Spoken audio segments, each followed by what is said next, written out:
Once you have QuickBooks Payments, you can take payments directly from your customers. Let's go over how to add a payment option to an invoice and how your customer can make credit card payments. Then we'll show you how to find out more info on all the payments you've received from QuickBooks Payments and what you need to do to keep your books accurate. If you still need to set up QuickBooks Payments, you can learn how to do that here.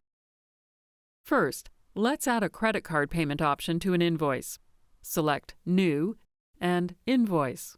Make sure your payment options are turned on. If they are, you'll see them here. If not, select Edit and turn on the Cards option here. Then fill out your invoice. When you're done, select Review and Send. Your customer will receive an email with a link to pay your invoice using the credit card payment method that you've selected. Select Sales and then Deposits to see more info about the payments you're receiving. Each day, QuickBooks Payments combines all of the payments that are processed that day into a single deposit. You'll see each sale or payment that is part of the daily deposit, along with the fee charged as a separate transaction. It can take a few days for this money to show up in your bank account.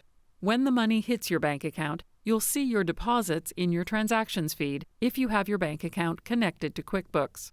Select Transactions and Bank Transactions. You just need to confirm it by selecting Add, and your books are up to date. You can also accept payments on the go with QuickBooks mobile app. That's it! Now you're ready to use QuickBooks Payments to receive credit card payments and get paid faster.